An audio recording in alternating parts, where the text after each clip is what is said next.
Hello, everyone. Happy Tuesday, almost Wednesday. Welcome in. We have quite a few donations already, guys. So, did I post the list yet? I don't think I did.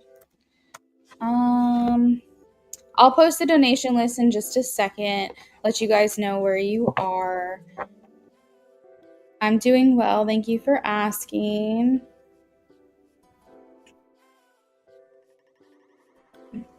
CB, hi, welcome in. Hey, Amy. Hey, Anna. Thank you guys for liking the live stream. IJ, welcome in. All right, guys, let's go ahead and get these questions answered. First, we've got sisters. Will I have twins?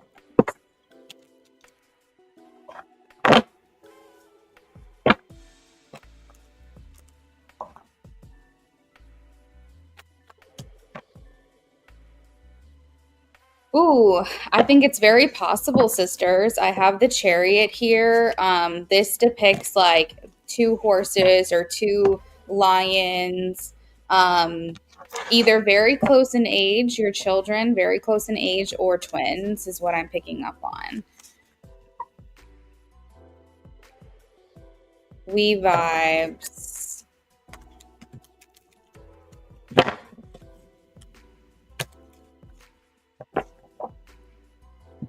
I have a yes for you, We vibes. Page of Wands. Joanna. I have a no, Joanna. 10 of Swords.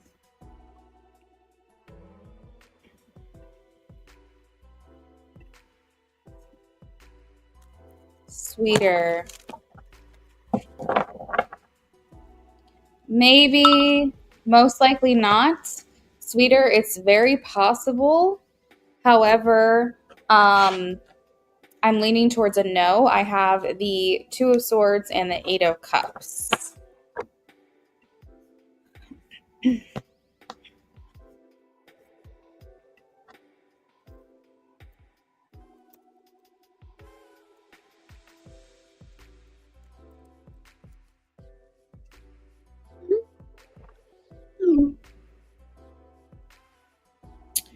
Where am I? CB.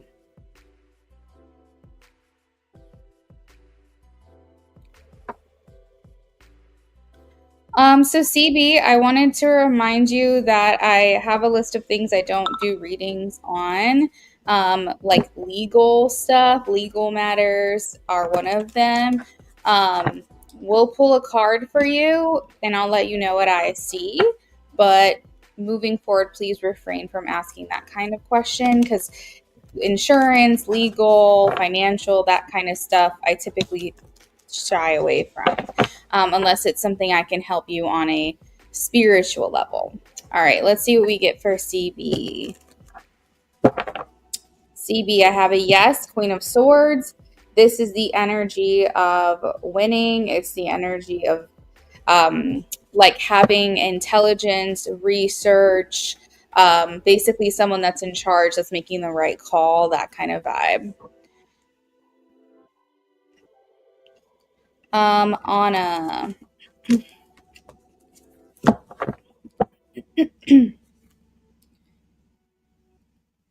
I have a yes, King of Pentacles, Anna.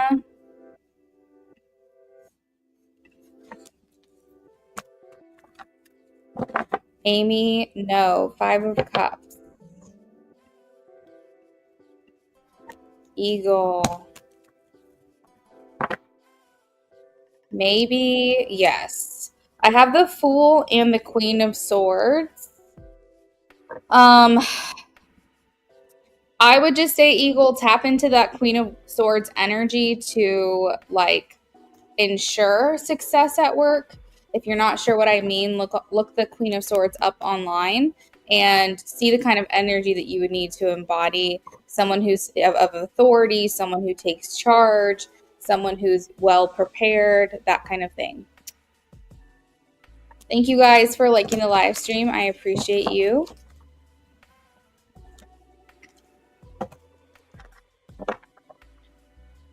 MMC.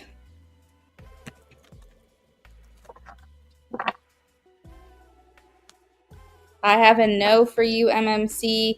It is technically a maybe, the Hierophant, but it's the Hanged Man as well. So it makes me feel like this person's kind of taking a pause. So I don't think they're going to reach out. I'll say most likely not. Gabriella. Yes. High Priestess. Fake. I have a yes. Page of Swords.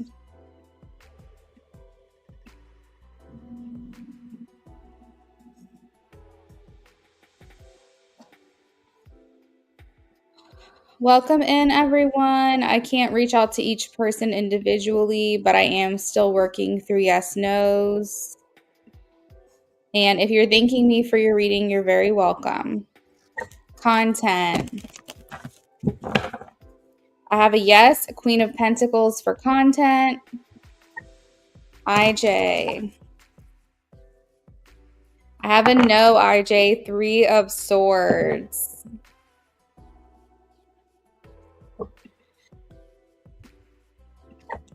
Chibi. I have a yes, Six of Wands.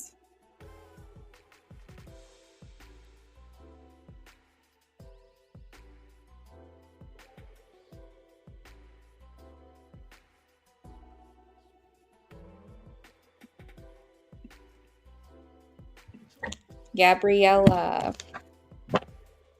Yes, Three of Pentacles. Aesthetic. Yes, Ten of Cups. Helena. Or Helena. I'm sorry. I don't know how to say your name. Helena. I have a no. Five of Swords. Smiley. I have a no, Smiley. Five of Pentacles. That's not a good card. Ajaz. I have a yes, Temperance. So this indicates that this person will try to make a move, but it's going to be very like low key, and very watchful of your energy and receptiveness to her advances. And if she feels like you're not about it, then she's going to pull back, because this is the card of doing things in moderation, tempering yourself, not like being very forward, but it is a yes card. So I think it'll just be like kind of just taking one step at a time and seeing what happens.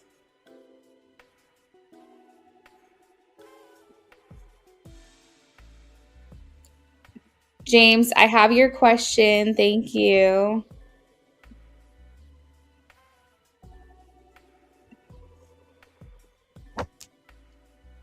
Sounds good.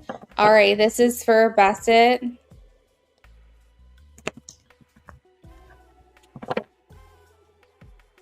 I have a yes, Queen of Pentacles.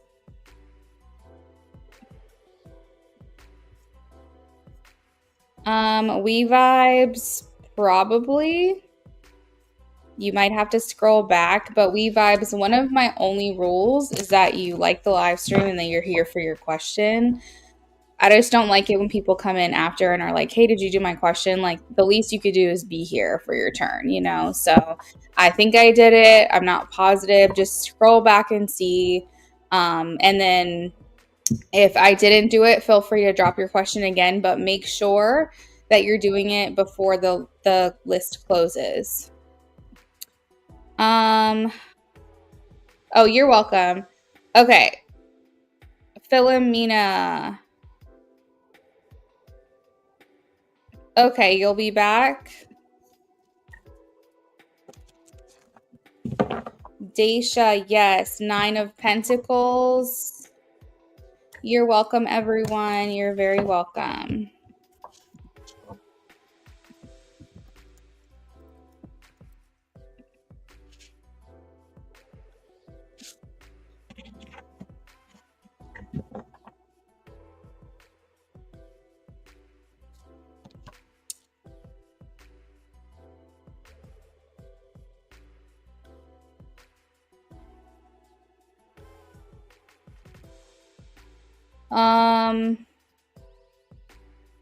Ari, what do you, I'm so sorry. What do you mean? You said he's from high school? How do you not know who he is? You just remember him from high school? Or are you saying you're not sure if he's from your high school?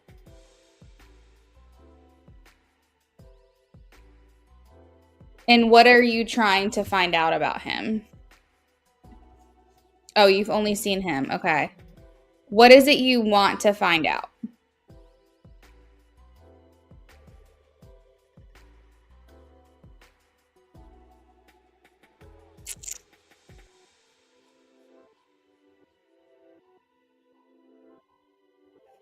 Hey, Star Girl. It's okay. I'll answer you. No worries. Star Girl, I have a no. I have the Tower.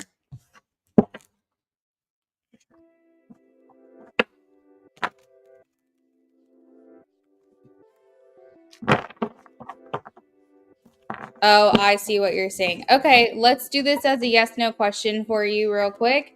This person that Ari is having dreams about, would she be able to find him in the yearbook? Would she be able to find him in the yearbook, please? Would she be able to find him in the yearbook? I have a yes. I have 3 of Cups and 2 of Cups as well. What they're saying to me is that you would probably find him in multiple places in yearbooks, individual, but also look at group pictures like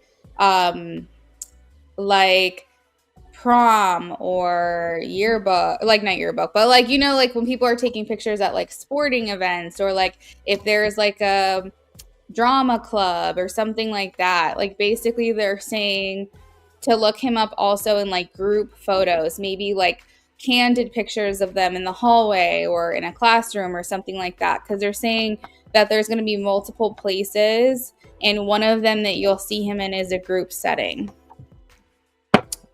You like the music? Thanks, aesthetic. It is just one of the StreamYard like copyright free like songs that they have for background music. It's lo-fi. I know that you can find similar sounds on YouTube if you look up lo-fi music. So you might want to look there if you're interested in like more kind of genres like this. But this one just comes with the platform that I stream on. You're welcome, Star Girl. Okay, let me update the list real quick. I did post, or I was going to post it, and somehow it just disappeared on me. I don't know what happened. So first up, we have Teat. Keeping in mind, everyone, that pretty much everyone that's on this list for donations was a pre-order, which means that everyone that is a pre-order cannot be skipped. I do have a skip option, but it doesn't apply to pre-orders. So just remember that. First we have Teat, then Eliana, then Ajaz. Teat, if you're here, if you want to check in with me, that would be really great. Then Philomena, then James.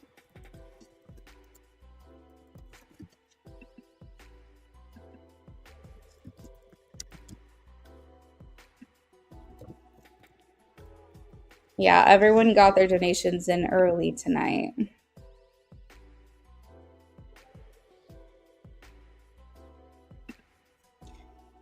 All right, and then after that is Smiley. The list is still open if anybody else wants to donate, or if you want to add to your order, that works for me too. You said it's better than elevator music, loungy vibes. Yeah, they have different sounds. This is probably my favorite one, but they also have like this sound,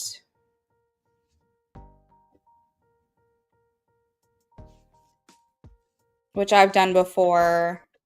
They have this one, which is like more like chill vibes. Reminds me of like a coffee shop or something. And then they have this one as well. There's a few. Um, it's not bad. I think lo-fi just for me just makes the most sense. I'm glad you like it. Plus, it's not too overwhelming. Like I don't feel like it overwhelms the readings. It's not like annoying sounding. Okay, so first on the list is Teet. Teet, if you're here, please check in with me, friend. We're about to get started.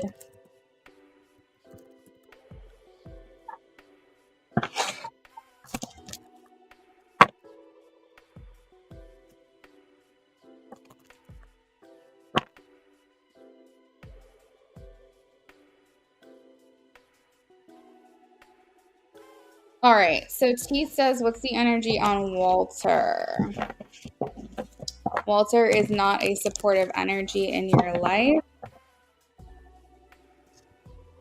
He's starting to be, oh my God. Well, what I'll say, T, is that you're welcome, Ari. This sounds like the type of person that you may just want to try to stay away from. Abuse is not good, whether it's mental or emotional or physical. So my advice here is to stay away from this person. Ooh, Eliana, that sounds fun. What day is your birthday?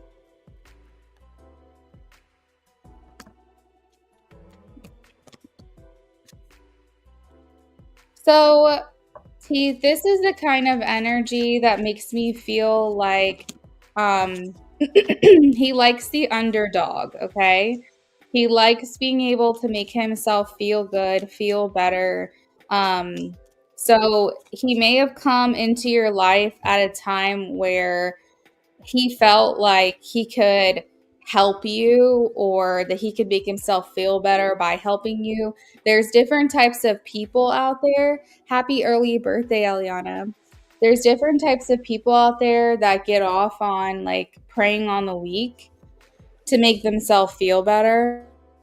He may have come in because he like at first might have just been trying to like be the type of person who has it all, be really show offy. Maybe he even offered to help you in some way. There's different forms of this, but one of them is like love bombing.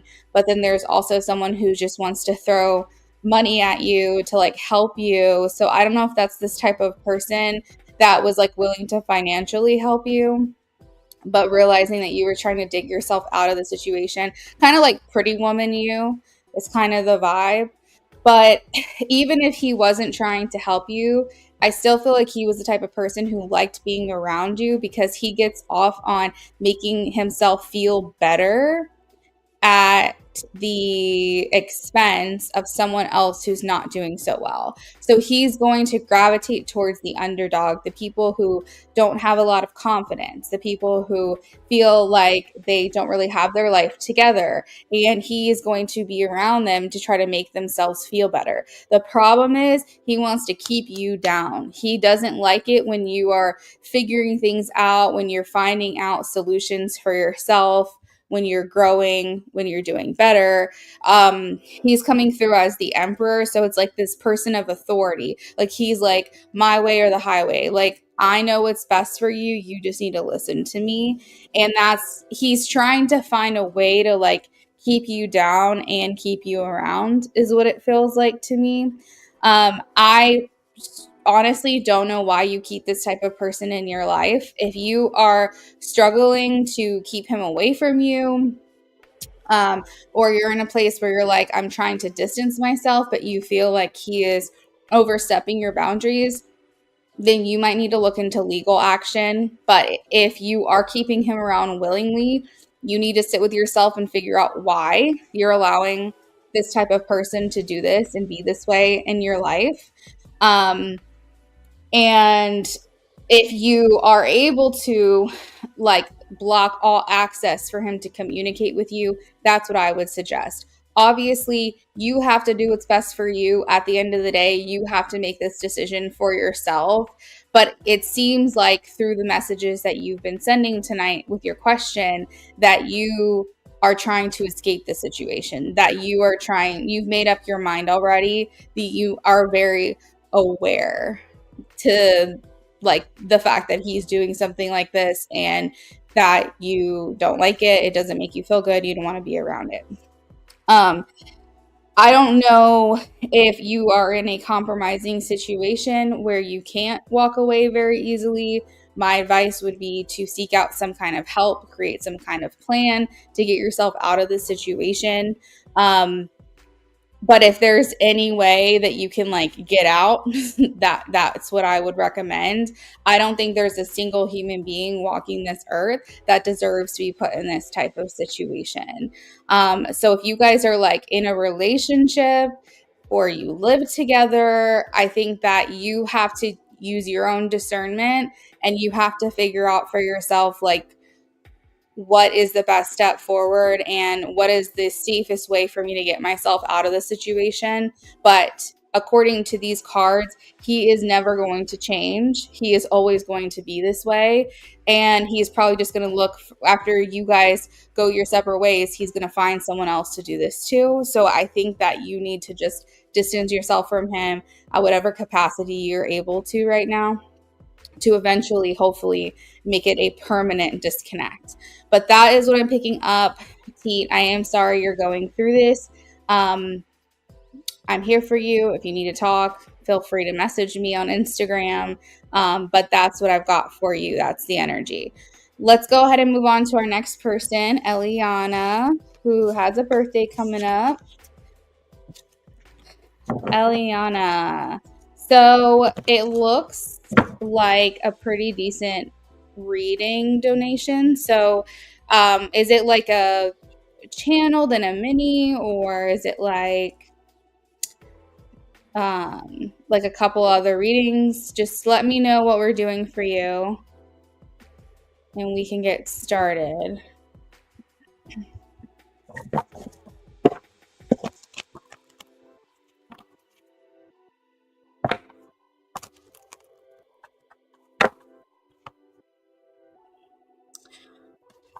And then mini. Okay, perfect.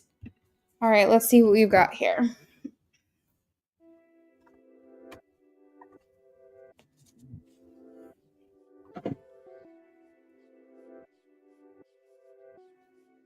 No, you're good. I have people who will say mini them or mini both or mini one, mini two. Either way, I know what you're talking about. All right, let's start with the channeled message. I like to do the channelings with very like clear, open energy as best as I can, just to kind of see what we're looking at. Do you have any plans this weekend? It sounds like you do. You said you were picking out some outfits.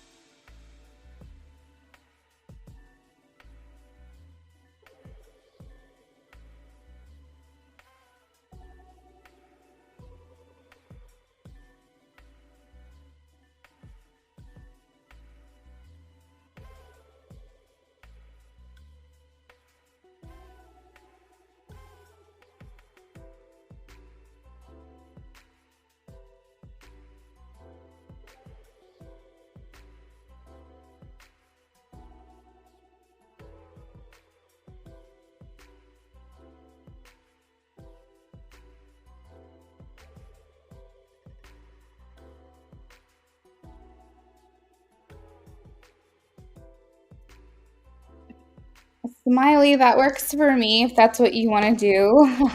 You can come back later and watch it if you want to. I am going to try to get through these readings as quickly as possible. I always try to make sure that I'm done around 1 o'clock if I can. I know that it doesn't always work out that way,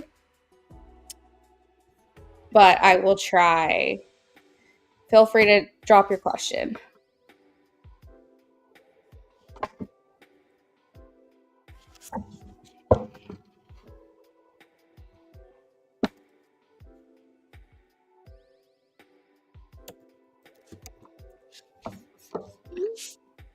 Yeah, that sounds good to me.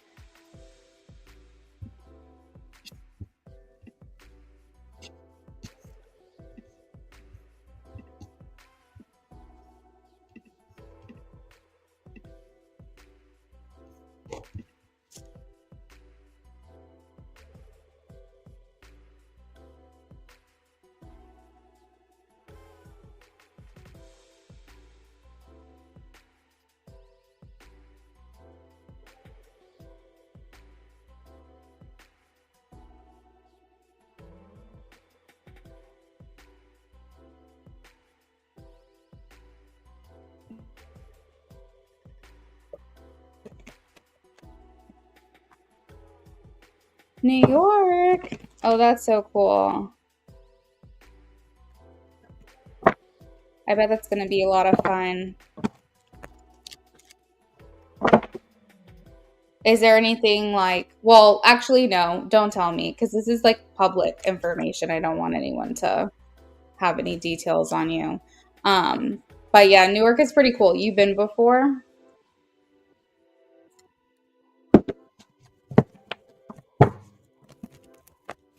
Hey, Jazz, it looks like you added on to your reading.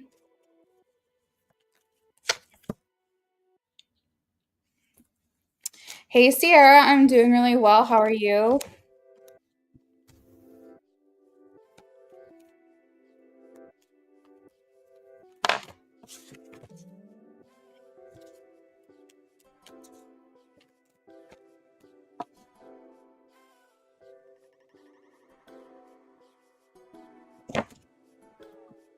Perfect. Okay, Ajas, we'll take care of you when your turn comes around. Yeah. Send me a message. I was like, I don't know why. I was like, oh, this is like just a girly pop conversation. I'm like, wait, that's so dangerous. Like, no, don't tell me your plans. All right. Oh, that sounds like so fun. I've never been there around Christmas time. When I went, it was, I want to say October. My sister and, well, my brother was living there. My sister, my brother-in-law, and my nephew went up to visit them, and it was around Christmas, and they said that it's like the perfect experience is around Christmas time. And my husband dated someone for like 5 years who lived there. And he would go up and visit all the time. So he's like, I never want to go back. Like, he's like, that's not my vibe. It's actually probably part of the reason why they broke up is because he didn't like it. But I thought it was a great experience. I wouldn't mind going again, like seasonally. I just don't know if it's like my thing. I don't think I can live there. We'll just put it that way. It's too much energy, and I think that I would just feel like not good 24/7.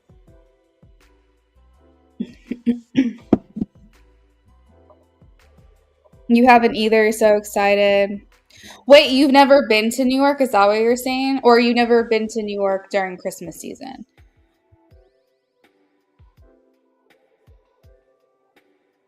Hey, Angelus, welcome in.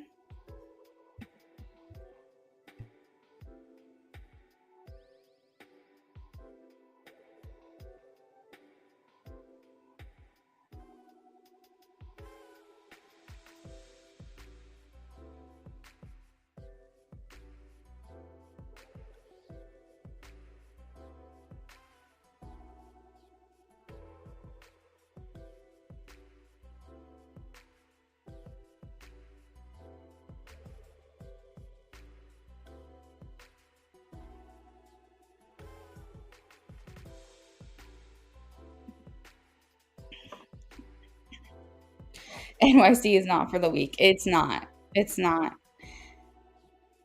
It's so much energy. Like, and there's so much noise all the time. Like my brother lived in this city, and like when I stayed at his apartment, it was just like sirens all night long. I couldn't sleep. Like I just felt so out of place.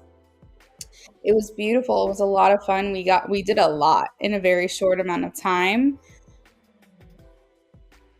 And it's definitely was an experience, and I like that I like had that time with him just one on one. That was a lot of fun. But I'll tell you right now, the subway was not for me. No, it was not. I had someone who was basically trying to sit on my lap and they smelled like urine, and that was not it. Um, I will never forget. But, if somebody super mega rich wants to take me on the Upper East Side and show me like that side of New York, I might like it. But it was just not, it was not it. I'm too OCD. Like, and I don't like when people are near me in my, like, they cross that boundary of like my comfort zone. Like, I don't like it. I don't like it. Yeah, yeah, yeah. You said you went there, oh, for a concert. Oh, that's gonna be so much fun though. I think you're gonna love it. Spare no expense. Really spoil yourself if you can. Oh God, we'll see how it goes. You have me covered. Thank you. Thank you. Because I'm just like, get out of my personal space. I don't like it.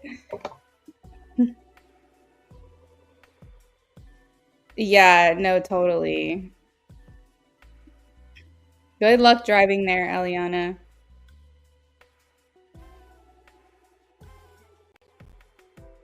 You had to run. There needs to be like a slow lane and a fast lane. Oh my God. That's so funny.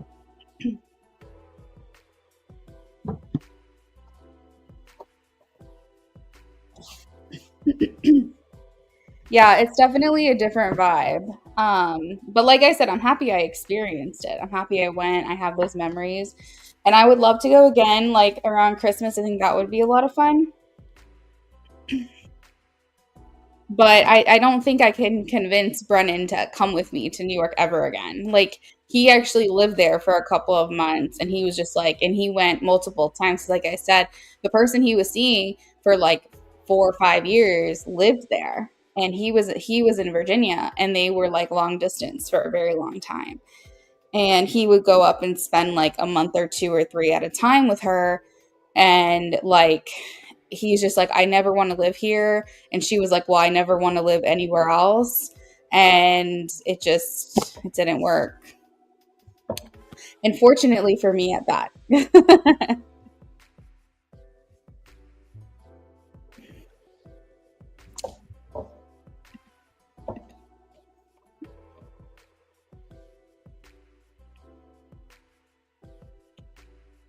Oh, Jazz, drop all of your tips for her in the chat while I do her reading.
Almost done.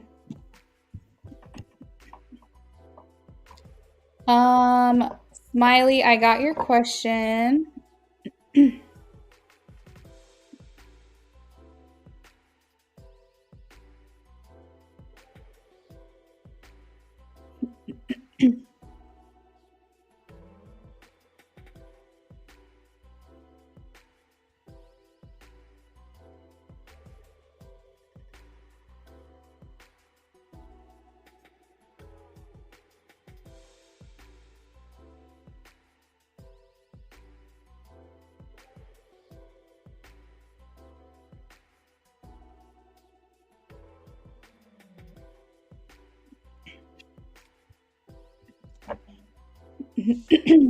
Hey Jazz, I feel like you need to do like a video, like a TikTok or something about like if you're going to New York, here are some tips. Because this is good information that you're providing, and I feel like it's important for people to know, you know?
All right, Eliana, I'm sending to you now. Let me know if you want me to read it out loud, and if not, go ahead and take a minute to read it while I shuffle for your love too.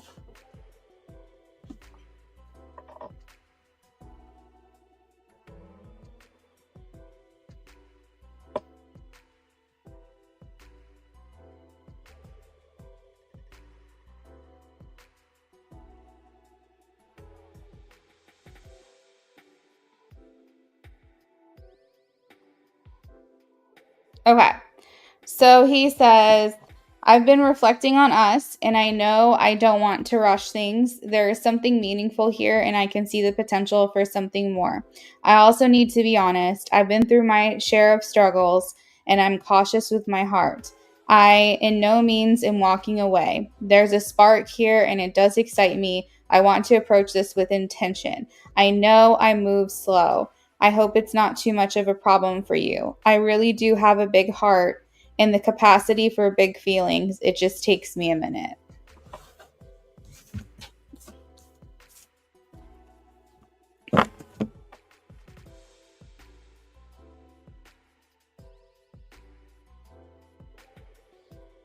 So, Jazz, I'm so curious. You said to carry cash. Is there a reason why you need to carry cash in particular? If you said it already and I missed it, I'm sorry.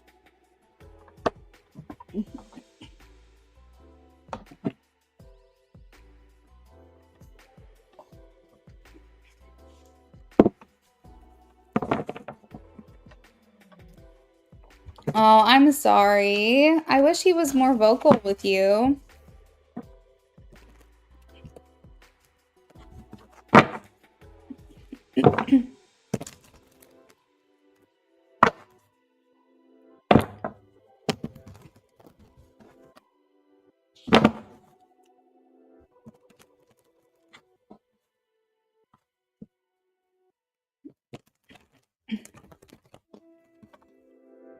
Oh my God.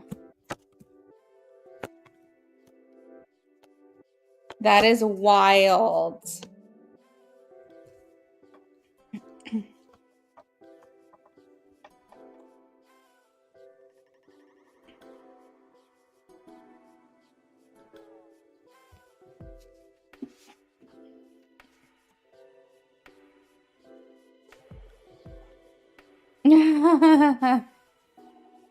That's wild. Well, when I went, obviously it was off season, but I did pay with my card.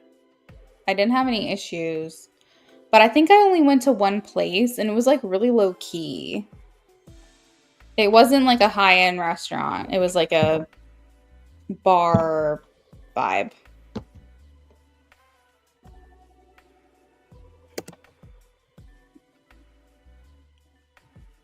Well, it makes sense they would do it at high-end restaurants because they probably assume those people have money. So that's crazy.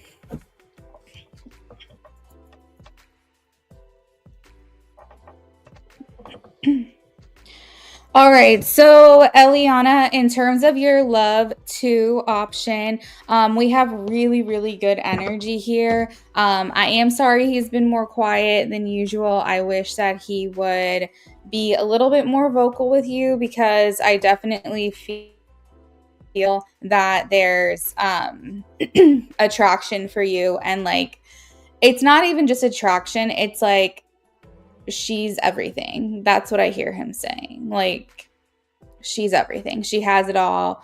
She's done it all. She's got it together. She has a good head on her shoulders. Like, that's how he views you. And he's very aware of the fact that you just don't put up with bullshit. I think also he likes the fact that if you like, it's like the way you treat him. You don't treat him any differently. If he moves a different way, you're just like, all right, living my life. Like, I'm not stressing over you. I'm not bothered by this. And I think that he sees that that just shows like so much confidence because you're not like hanging on his every word. And I definitely feel like he just views you as someone who really just has their shit together. Like, you have a plan and you make it happen. You don't just sit here and dream and wish and visualize. Yes, you do that, but at the same time, you grab life by the horns. Like, you actually do things with your life. And I think that there's a lot of admiration that comes from him to you because of that. And he doesn't take it as intimidation, he takes it as inspiration. And I think that he just looks at you as someone who just like really has got it. You got it all. You're everything. I feel like his how he's showing up for the connection is, I think he just is like, look, in the past I have forced things and I don't want to do that anymore. Um, I just want to kind of let things be what they're going to be. If it's easy with her and it comes effortlessly, like, that's what I'm looking for. And if it feels forced, if it feels like there's too much resistance, then it's not for me. I think he's in this place where he just wants to basically just kind of let whatever happen happen. Now, I don't know if that's going to be assertive enough for you because what the heck? I'm drinking tea and I feel like it's like clearing out my respiratory tract, but it's like uncomfortable and kind of hard to talk right now. I feel like he may not be assertive enough for you because of this mindset. Like, you might be wanting someone who's like making plans and is like, oh yeah, like let me take you out, let me do this, let me do that for you. And I do think he has that in him, but I think because whatever his mindset is, he's more of the let's wait and see, let's see how things go. Like, if we find time to get together, then we'll do that. If not, then it is what it is. And I feel like to be more compatible with you, I'm wanting more assertiveness, not just like, and there is something to be said about someone here I am being contradictory, but there is something to be said about someone who's just like, yeah, I'll come over. Yeah, let's hang out. Yeah, whatever. But also isn't like being clingy and stalking you and whatever. There's something to be said about that. Hey, Philomena, welcome back. But at the same time, you want to feel like this person is actually like very intentional with how they're addressing you, how they're like, and you don't want someone who's going to kind of sit in the back. Like, I don't mind taking charge as a woman, but I also need the guy to take charge sometimes. I can't always be the one taking the lead. You're welcome, T. And I feel like for him, he's kind of like, let the universe decide. Like, whatever will be. And that's a great mindset for peace of mind and no anxiety. And it's a great mental state to be in. But when you're trying to pursue someone, you're trying to pursue connection, you do have to show a little bit more authority, a little more like gumption, whatever the word is, like a little more just like oomph, you know what I mean? Like bring some life force to this, like show that you want this. Like you can't just sit there and make this person guess. And I think that's like where we're running into kind of an issue, is because you're showing up as the Empress and he's showing up as the Knight of Pentacles. And while a Knight of Pentacles grows into a king, and a king is a great compatibility for the Empress, not the perfect match, but a very good match. It's probably the best match out of all the court cards, in my opinion. I still feel like there's a long way to go for him to kind of be at your level.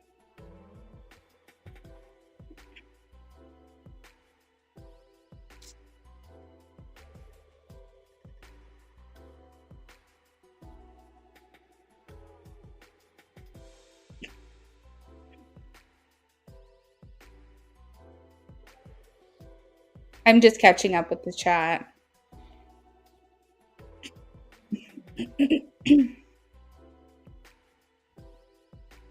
You're tiptoeing into the connection, you said. You need a man that leads. It's funny because you're not a let the universe decide or let's wait for divine timing person. Yeah.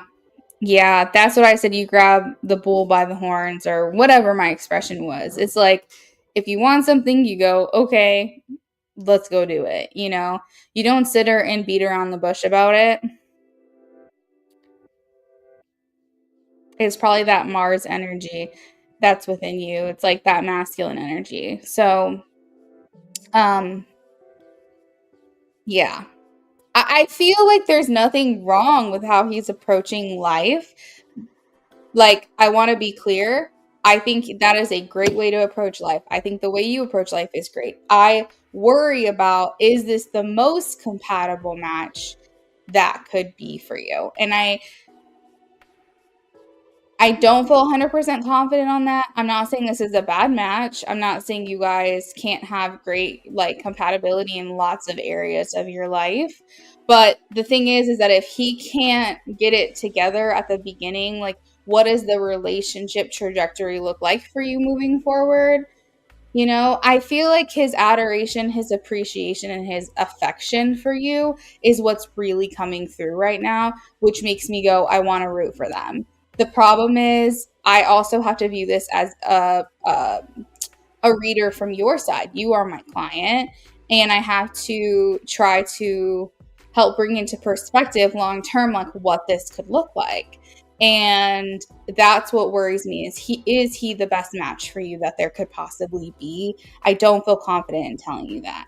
I think that he's going to continue to move and pursue you, but it's going to be at a very slow pace. And I think you have to figure out what you're going to do with that. I don't necessarily see blocks. I don't see like really any kind of thing that's standing in your way besides you guys just move differently. And under the influences section, we have the Six of Swords. So it does make me wonder if you're going to move on from this person at some point, the overall energy, I don't think you think bad about him. We have the Nine of Cups. I don't think he thinks bad about you. I think you guys have a great impression of one another. I think this is very amicable, friendly, nice. Like there's really, it's not like he's done you dirty. And you haven't done anything wrong either. It's just, are all of your cups being filled? I don't know. You have to answer that question.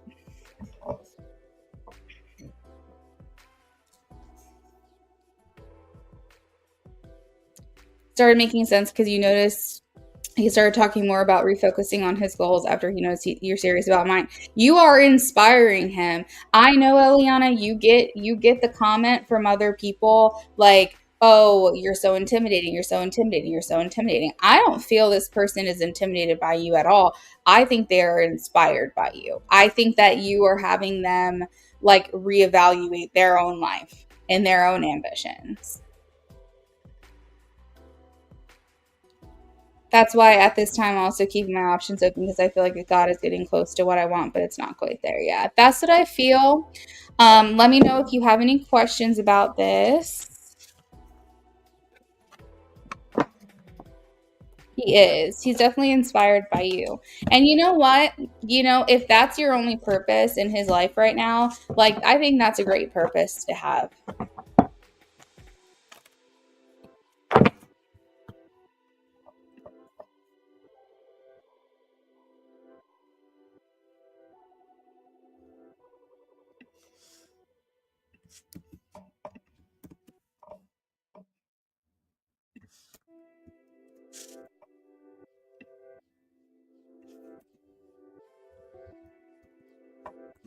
All right, Ajaz is next.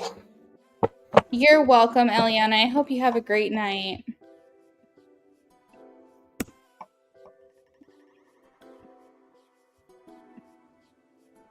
Thank you for being here, and I hope you have a really great birthday. Be safe.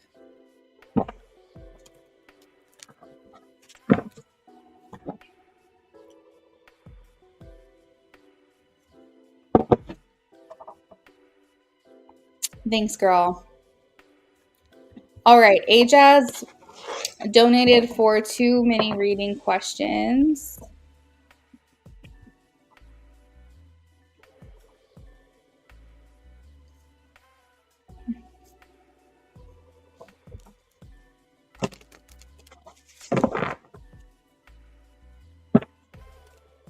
Yes, please be safe.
Okay, Instagram.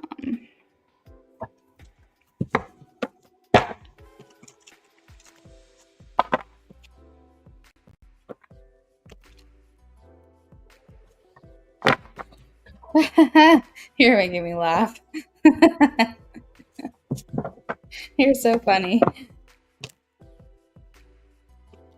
Okay, let's take a look here.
This is interesting energy. I feel almost like it's your fear. Hey, Phoenix.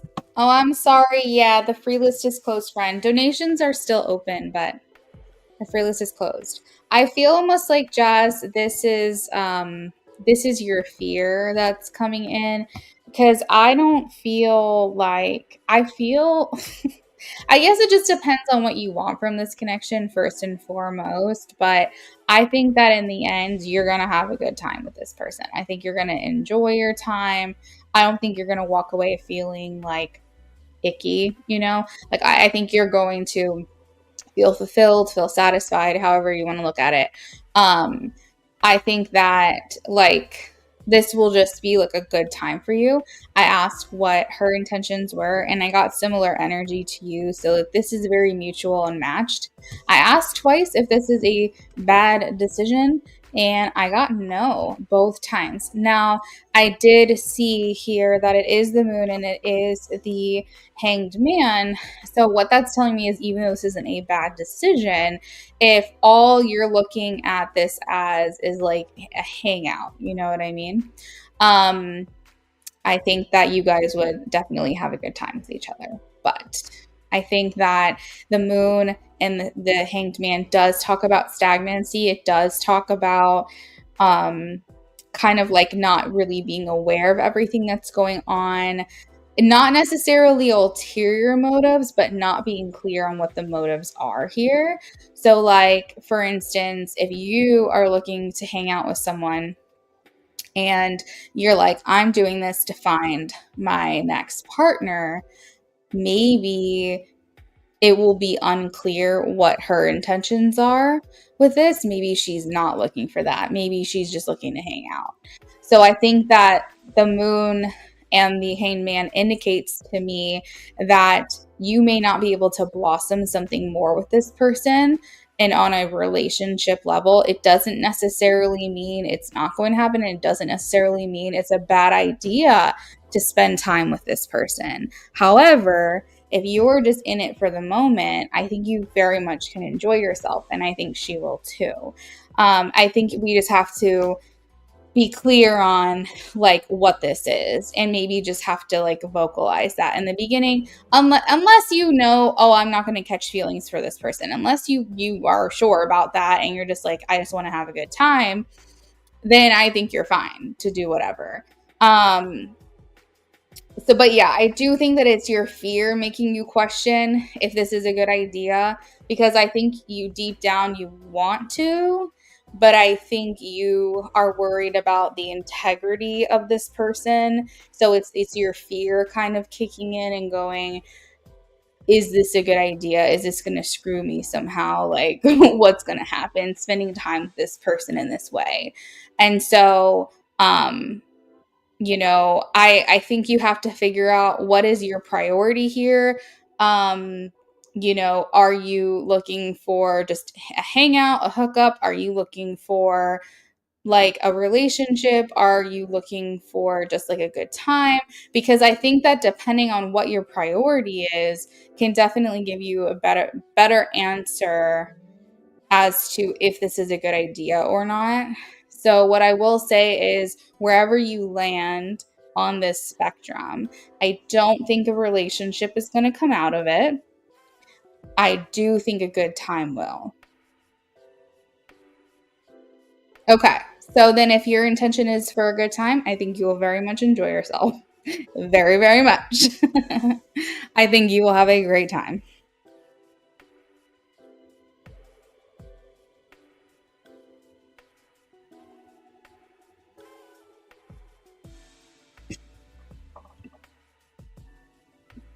Here for a good time, not a long time. So yeah, I don't think it's necessarily a bad idea for those intentions. Just be cautious. Just go in with an open mind. Um, and you know, if you're unsure, you can always have a conversation beforehand. I know that's not the super fun, sexy thing to do, but you could always talk about it in advance if you need to.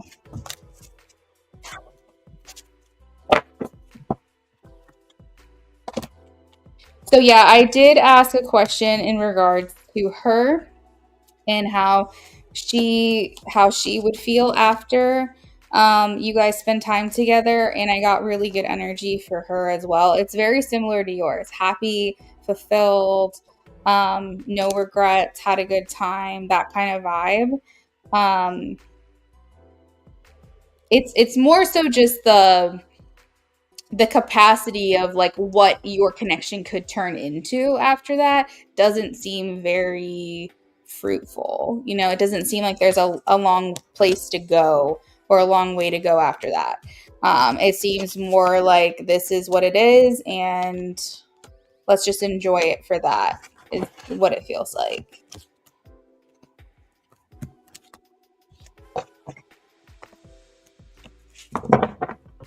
Did you want to send your next question on IG as well, or do you prefer to put it in the chat?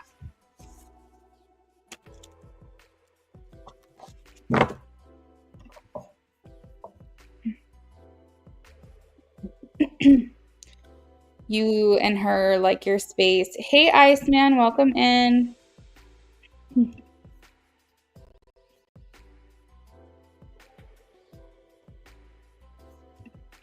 Okay, so there is an age gap there. Got it. Yeah. I feel like that's almost a little bit more concerning, because if this is the type of person she is, she should have grown out of that by now. Um, so it makes me feel that she's a little bit more set in her ways.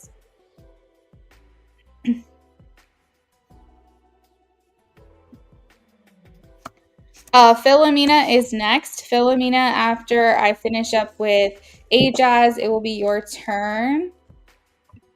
If you want to leave your question with me, feel free. Phoenix, you'll catch next live for a donation. That sounds great. No worries on that. We'll see you next time, Phoenix. Feel free to stick around if you want and hang with us or not. I will be back later this week for sure. I would love to be live every single day this week. I just don't know how my week is going to go. I was live last night and tonight, and I'm on a good track, but we'll see.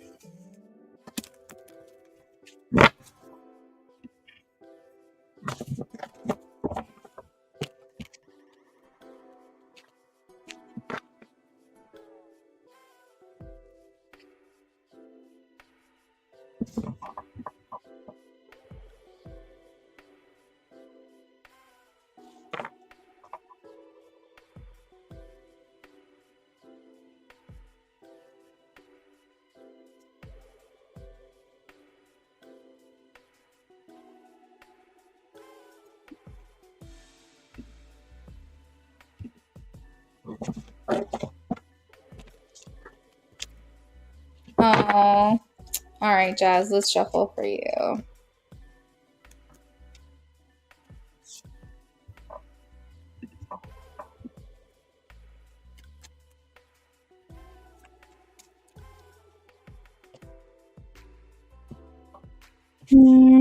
All right, so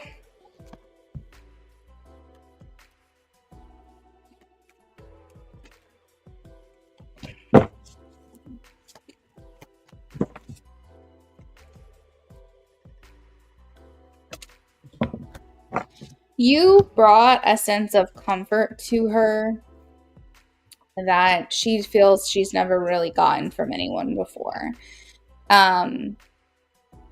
She liked that safety net that you provided. She liked being able to come back to you and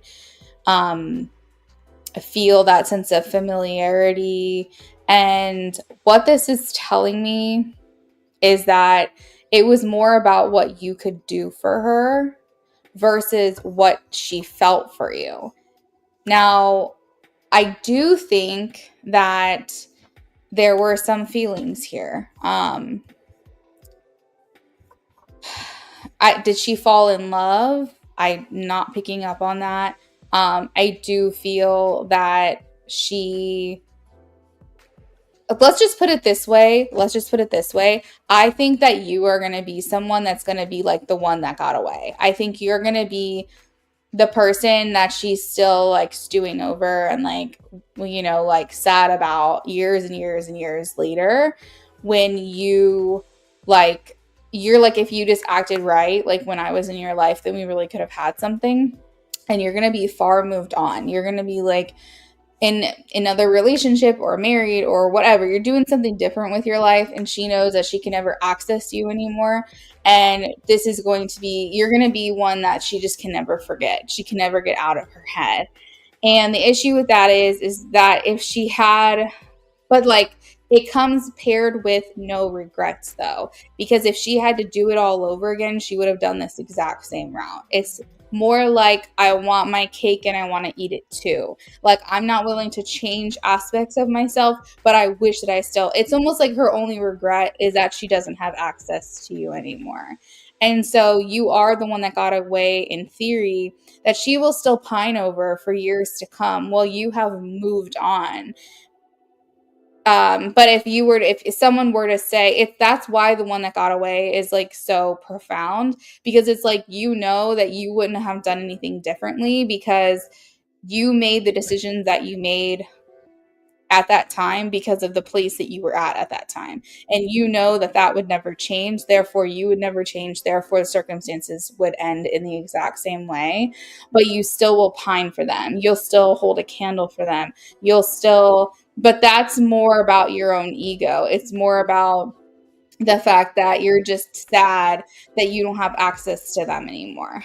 And it is selfish. It is. So can I outright tell you, no, she didn't have feelings for you? Absolutely not. I cannot do that in good conscience because I don't think that's true. I do think that there were feelings here, but I think that she keeps this block up with you intentionally. It's like you can never get let in. She keeps you at arm's length. She doesn't want to like fully let you in. And I just don't see how you can have something like and maintain something with someone in a sustainable fashion if they're only keeping you at arm's length all the time. You never really felt like you had the ability to get fully into her heart, even though she got into yours. And I think there's always going to be that frustration there. There's always going to be that feeling that there's not closure. But I want to tell you that even though these are the circumstances, I think however you're feeling right now is not going to hurt you forever. I think you will move on. I think that you will get your I don't even know what like the word is for it, but I think your justice, I guess. You'll get your justice. Because later on down in life when you're doing so much better, like roles will reverse and you'll realize this person still has it out for you, you know?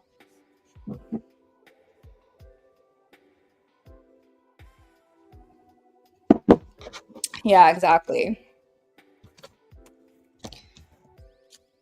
Does that answer your question?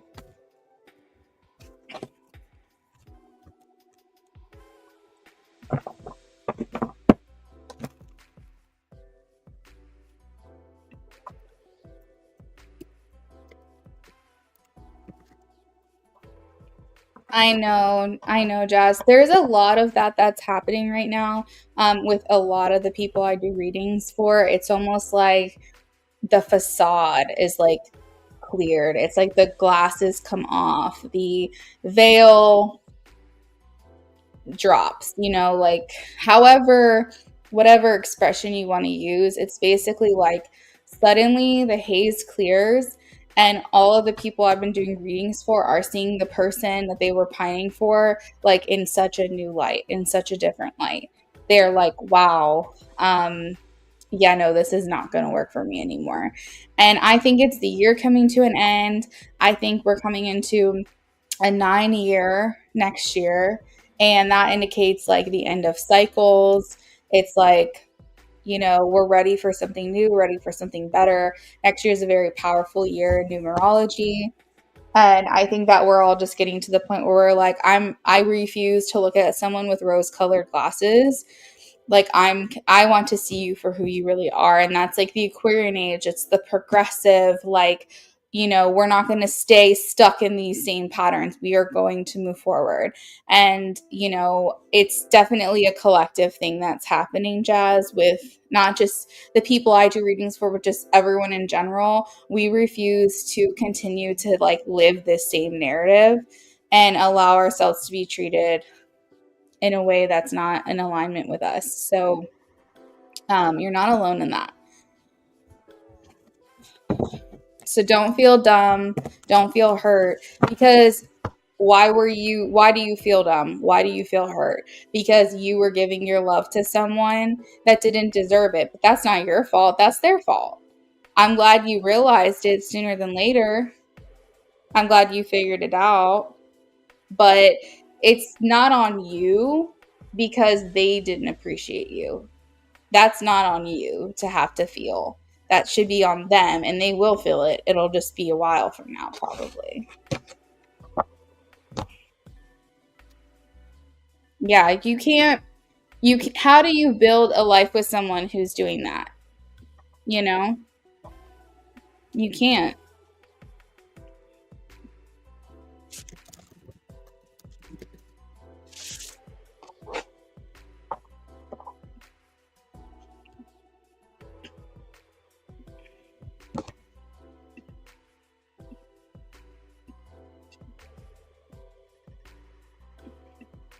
Did she have any response to that? You said you broke it off with her. Hey, girl, go ahead and drop your question.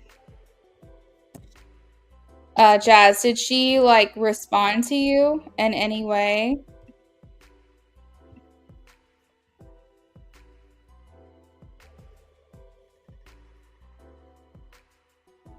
She said she felt like she went through two breakups in 1 week because she supposedly left her boyfriend.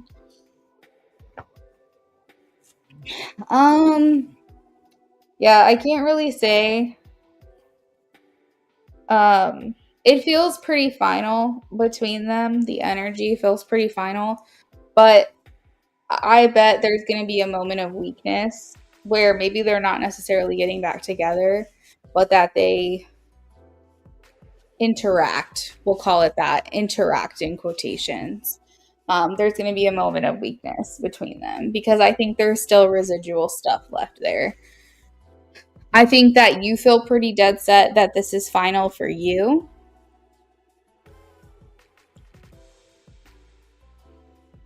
But I feel like it's final for them too, to be completely honest with you. I just think that it's not fully done. I think they still have to work each other out of their system. And I mean, that's on her, she can't keep leading people on. This is a lesson for her that she's going to have to figure out. And you can be a lesson for someone else, but not at the expense of your own self. You know what I mean? So like once you feel that you're being made to feel disposable, or you're being made to feel like not cared about or not heard or not seen or not valued, then you need to walk away, because you can't keep being a lesson to someone at your own expense. You know what I mean? And that's a quote from Luna Affinity. That was a good quote. You can be a lesson to someone, but you can't continue to be their lesson at your own expense.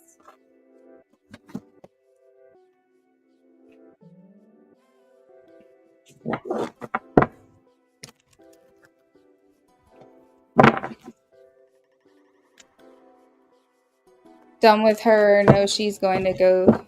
No, you're going to ghost her. She says she doesn't want to lose you. Yeah. It's for the best. Aw, you're sweet. Well, thank you, Jazz.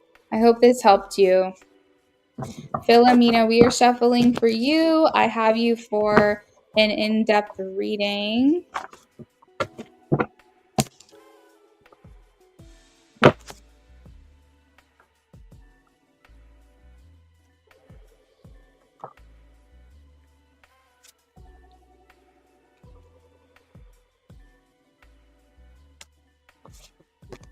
You're very welcome, Jazz. I hope you have a great night.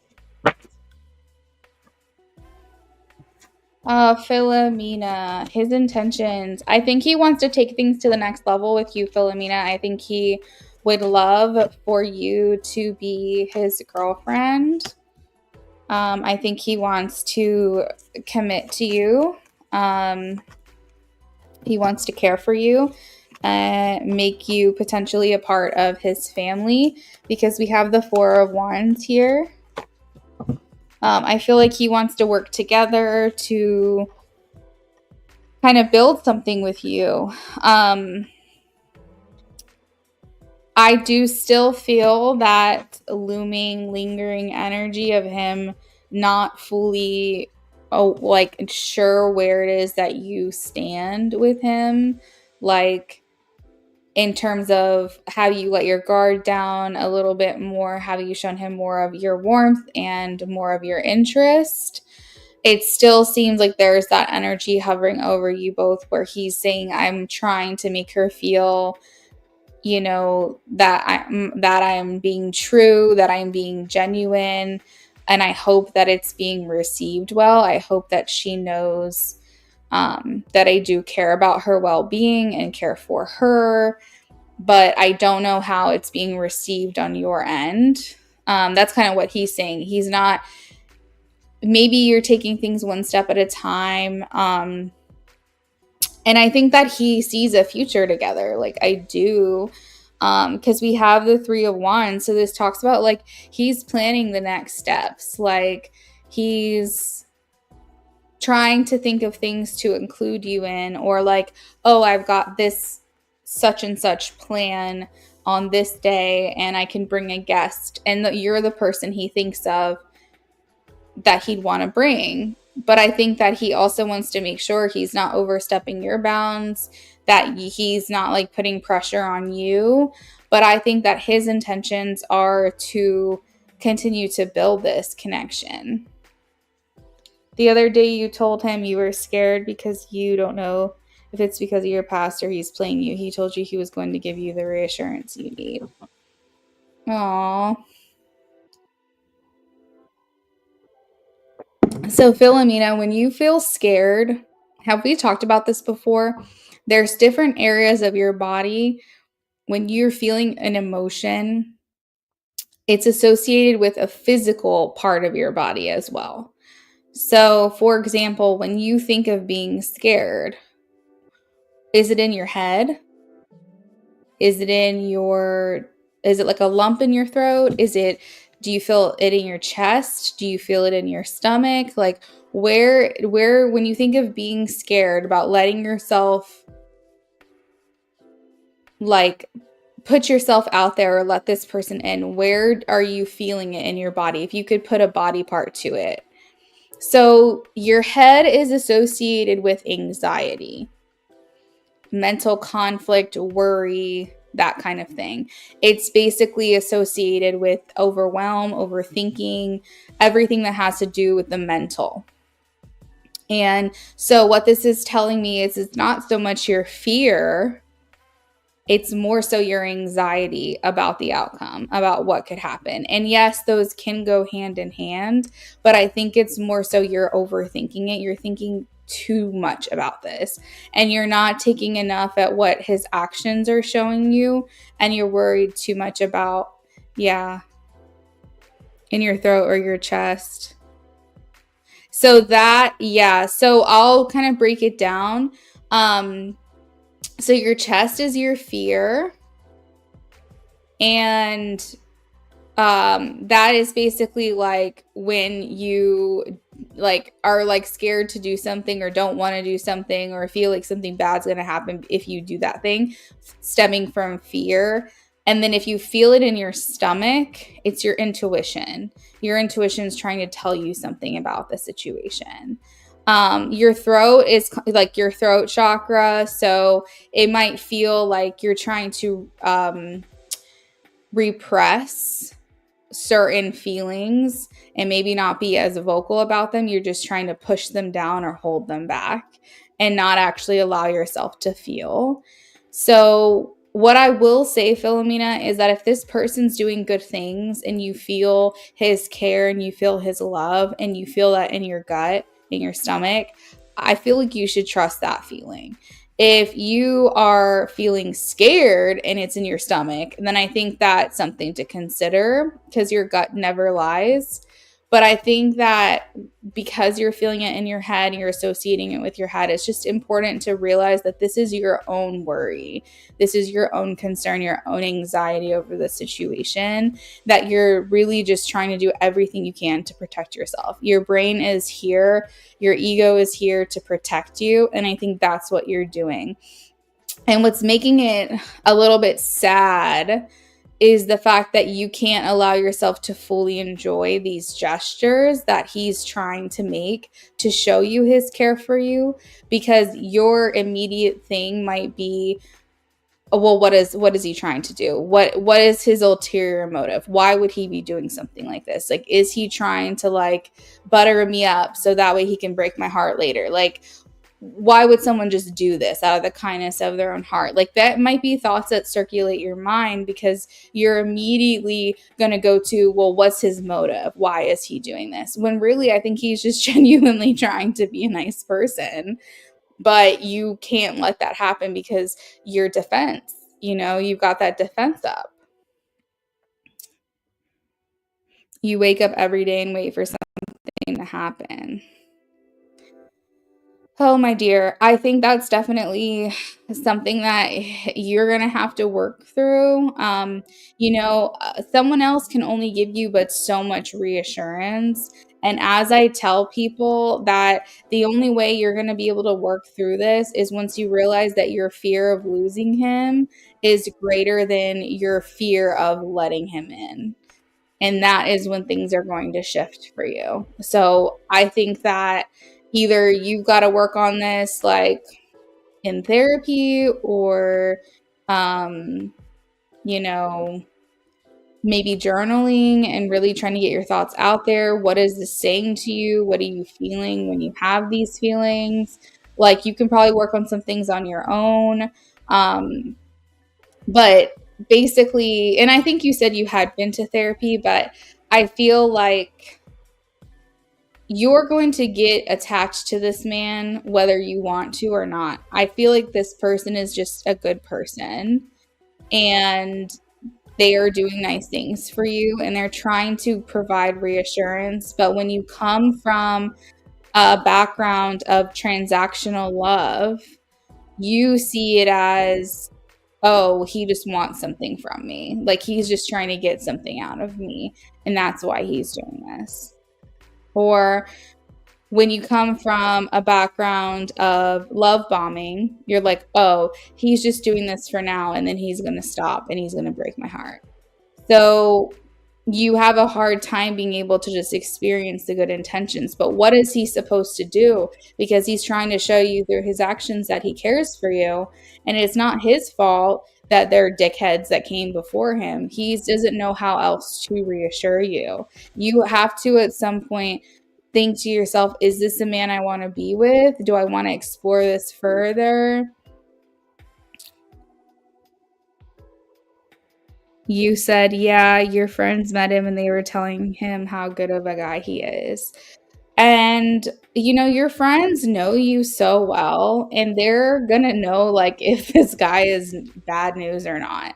Like, I think that our friends can see things very clearly from the outside. And if they're saying he's a good guy, and they support the two of you, like, I think you have to figure out, is this person enough for me to put myself out there again? If you're not feeling him, if you're like, I don't know, like, it's not worth it for me to put my heart out there because he just hasn't, like, he's just not it, then that's fine. But if you're like, no, he's everything. I'm attracted to him. I love his energy. I love how he shows he cares for me. I love the type of person he is. He's funny. Whatever it is that you like about him. And you just have to determine, is he worth taking a shot on? Because love is scary and putting yourself out there is scary and getting hurt is scary. But is he worth it is a question you have to ask yourself. Is he worth trying again and putting yourself out there? Because I know that you want love, and I know that because we've done a lot of readings together, and I know that there's certain things that you've been looking for, and I know love is one of them. And so now that you might have it, within reach, you want to sabotage it, or you want to not let him in, or are you scared of it? Because this is what you asked for. And this is potentially, going to be your person. So I think that's just some food for thought, just some things to think about. I don't think that your friends would lie and say that he's a good guy if he's not. I think that I'm seeing good intentions from this person, but I think that at a certain point, if he feels too much resistance from you, no matter how much he likes you or how many feelings he has for you, if he's not getting reciprocation after a certain timeline, he probably will walk away, because he also needs to know that, he's putting himself on the line. He needs to know you're willing to too. And so that's where it gets a little hard. But I think that his intentions were pure. I think trying to care for you, show you that he cares. He's trying to show you that he's a genuine, authentic person. Because let me tell you right now, I don't care who you are. I don't care if you're a love bombing type of person, you're a manipulative type of person, whatever. I feel like a man is not going to do anything that he does not want to do. And so clearly he wanted to do this. He wanted to bring you medicine, and he wanted to show you that he cares for you, because there is not a person out there that is going to do anything that they don't want to do. And that's what he chose to do with his time, is to try to show you that he cares for you.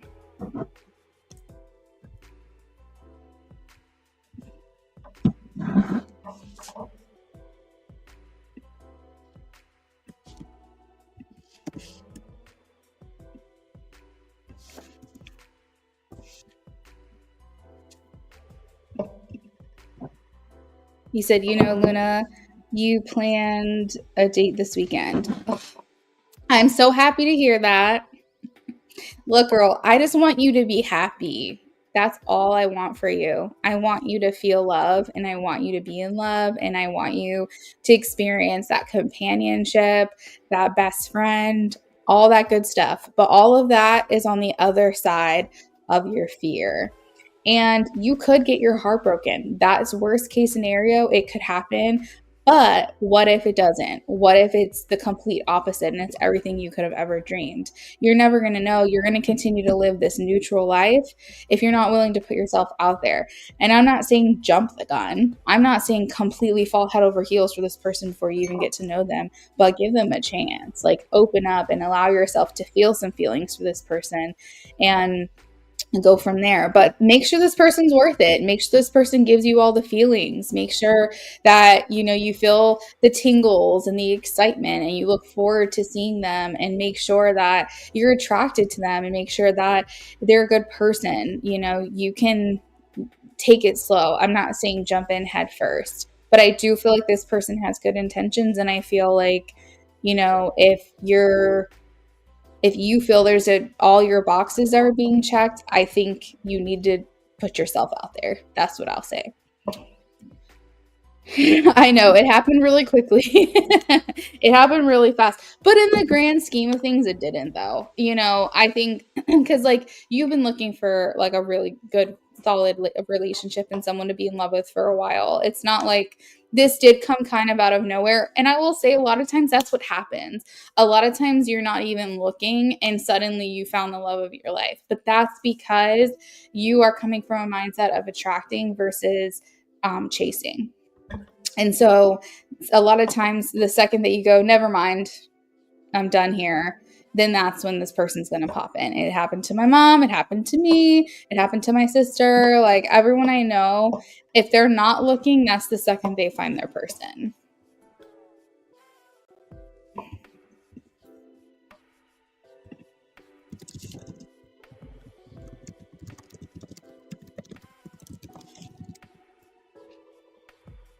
All right. So this time he came looking for me. Usually, yeah, that's what I mean. Yeah, that's what I'm saying. You were in a place of attracting. You were attracting him in to your life, and you weren't chasing after someone. And that's when it happens.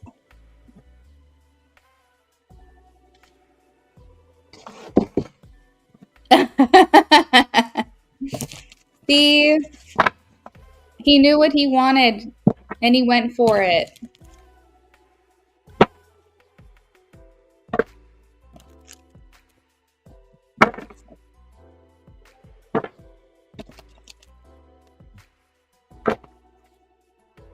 What's even funny is stories like that where people would be like, I didn't even want to go Black Friday shopping. They're like, my friend just told me that I had to go because they had this sale on yada, yada, yada. Because a lot of times the universe will conspire with like the people around you too, sometimes where they'll like try to convince you to go do something or go somewhere. And you're like, I would have never done that on my own. But I was like, what the hell? I'm going to just go do it. And then suddenly, like you find the love of your life. So it's like it's always funny, those stories, I feel. That's kind of how I found my husband. Like my sister, like we met on OkCupid back in 2015, and like my sister was like, you need to get on online dating, you need to do it, you need to do it. And I was like, I don't want to. It's like it was still really taboo back then. Like now online dating is like everything, all people, that's all people do nowadays. But like this was almost 10 years ago. This was like, or I guess it was more like 9 years ago, but it was a long time ago. And this was still like very hush hush. Like we don't talk about it. If we met online, there's kind of like this feeling of, oh, that's embarrassing, that kind of vibe. But my sister was like, you need to do it. And I was like, fine, I'll do it. And I signed up. And she actually wanted to live vicariously through me. And she was like, can I scroll? Because she's with her boyfriend at the time, and they got engaged shortly thereafter. And so like she was deep into their serious relationship, and she was like, let me scroll, like let me see what's out there. Like she was living vicariously through me, and she saw my husband and she was like, oh my god, what about this guy? He loves Dexter, I love Dexter. He loves animals, I love animals. Well, he likes cats and dogs, I just really like dogs. And I was like, Rachel, is this for you or is this for me? But she was like, I really like him, like I like his profile, all this other stuff. And I was like, okay. She's like, can I message him? And I was like, sure. So she messaged him. She just said, hey. And then he responded. And like, that's all she wrote. But like, basically my point is that sometimes we go and do something that we typically wouldn't do, or sometimes we have people in our life that are trying to convince us to go do something that we typically wouldn't do. And especially when we're not looking, that's when that person's going to come in. And it's like the most beautiful thing ever. So I'm happy for you. I really hope that this is like your person. I hope you really enjoy your date this coming weekend. Try, if you can, to let your guard down a little bit. Let this man know that you're interested. Let this man know that, he has a shot, because I think he's only going to try for so long before he gives up. So give him a little something to let him know that he's getting warmer. You know what I mean? All right. So, Philomena, that's what I've got for you, friends. I'm going to go ahead and get started on James. He's doing a channeled message. Okay, so this is for James. Let's pull for your channeled message here.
For those of you who are just hanging out with me, I'm working on James now. He's getting a channeled message, so it takes me like 5 to 10 minutes to get that done. And then I'm going to come back to finish his readings. After that, we have Smiley. I have not closed the list down, but I probably will soon. So if anybody wants to get their last minute donations in, I would recommend it.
All right. James, if you're in here, I'm letting you know I'm about to send you your reading.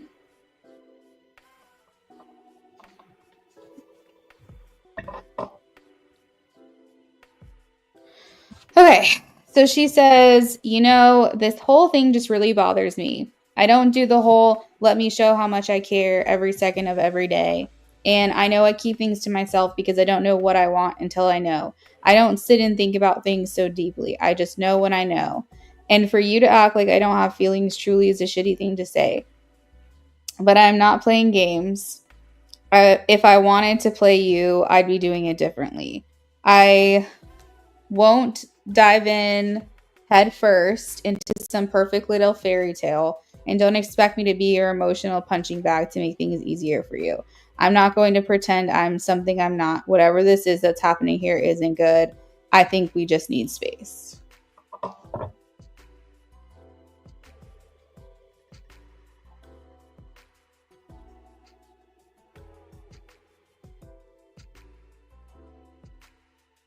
So that's that. Let me go ahead and get shuffling for your love too.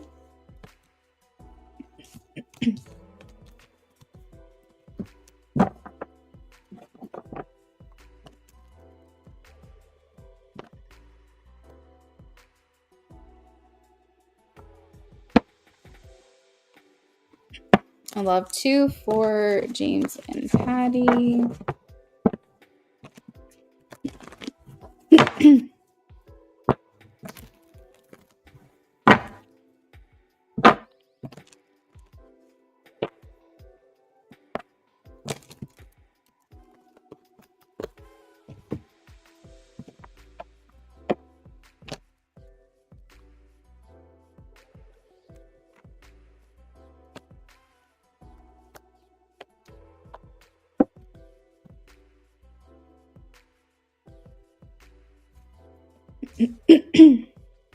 All right, so how she's showing up for this connection is with a lack of enthusiasm.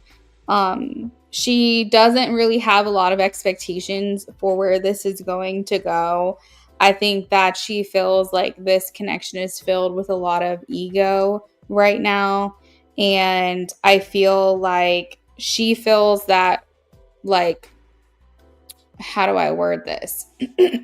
Like, whatever was going on between you guys wasn't going to turn out fruitful. Like, she feels like if you guys were building something together, like if there was like a slow build to something, she feels like it all just kind of came crashing down, and she feels like it was all for nothing. And I just feel like she's not feeling very positive or hopeful for this connection. Like, she just doesn't feel like it's fruitful. Like, basically, in a metaphor, if it was a pregnancy, it would have been a miscarriage. Like, it's not leading to anything tangible in the end, is what it feels like to me. So it's like an energetic pregnancy or something. Like, there's nothing here to show for your connection. And I feel like she's honestly here at a stalemate. I don't think she's here ready to make any kind of intention like of action, nor is she like fully taking a back seat. I think she's just kind of here going like, I just need like to not even talk about this. I just need to process what just happened. Because the 2 of Swords is basically like, we're not seeing eye to eye. Let's just agree to disagree and move on. Like, that's kind of where, because she's feeling at opposition to you right now, and she's feeling like she doesn't have it in her to give more to this. And she doesn't have fight in her either. And that's something that I'm picking up on, is that you might have fight left in you, but that could be because you've been holding so much in for so long that you're like, no, and this, I'm not done, and this, I'm not done. And I feel like for her, she's just like, enough is enough. Like, I'm not fighting with you on this anymore. And I just feel like she's unsure about, like, she feels like you guys weren't making wise choices. And what I'm hearing too from her, interestingly, is that a lot of the reason why she was trying to shut down the conversation that you guys were having, like this is what she's feeling, is that she didn't want you to continue to keep going. She didn't want to have you bark at her. She didn't want you to eventually say something that you can't take back. And you kept going. And so she was like, shut it down, because if he shuts it down, we might be able to repair this. But he won't stop. He keeps coming for me. And eventually, like, things are being said. So I almost feel like, in a sense, it wasn't even her trying to come. It was her avoidance, okay? Like, we're not going to sugarcoat that. She did try to avoid by not addressing everything, each individual thing that you had said to her. However, I do think she was trying to stop it from escalating. And at that point, you had hit the point of no return. But I feel like for her, she was saying, this isn't going well. Like, you are saying things that, like, you can't take back. And I feel like there was a big part of her that was trying to stop it from getting to the point that it was. And she just kind of feels like this just ended like horribly. This is just not ideal. And as I mentioned, in terms of like what she's thinking, I just think that she's waiting in anticipation. I think, and I'm not saying she's thinking about this like it's all she can think about, it's all consuming, but I do think that this is such an awkward place because she's like, are we done here? Like, am I never going to talk to him again? Or are we going to be able to come back from this? And like, that's what it's feeling like for her. And that's what I feel like she's kind of just doing right now, is just kind of like waiting to see what's going to happen here. And I think that there's not really blocks, but the influence here is like the Knight of Cups. It's like finally that boiling point of like emotional expression. Like finally we let it out. Finally we said the things that we have been feeling because we're not getting that reciprocation. And like that's what that card means, is just like emotional expression, whether it's good or bad or not. Or neutral. It's just like, I'm saying what I'm feeling. The weird part is that I feel like from you and I feel like for her, even though 3-dimensionally it feels like things are over, it feels like you guys are never going to come back from this. It feels like, wow, we really said some things to each other and really hurt each other's feelings, or like tried to hurt each other's feelings, or tried to speak the truth in hopes that it would bring some type of awareness to the other person. I still think there's like this underlying feeling in your gut and in her gut that this isn't done. Like, even though you are like, nah, I don't want to deal with her anymore. Like, not in this state, not this version of her. I don't want anything to do with it. And she's like, no, not this version of him. I don't want to associate myself with him. But there's this, and maybe you're done in this life, but it's like in the next one, I don't think y'all are done with each other. That's what I'm trying to say. I think there's an energetic thing that's yet to be expressed here. And I feel like maybe y'all are done here. Maybe you're going to move on. Maybe you're going to find someone else. Maybe she'll be a spinster or she'll find someone else down the line. I don't really know. But there is this like knowing that you both have right now, despite what it looks like, that this is not done here. And that's basically the general energy. Let's see what her true feelings are for you right now.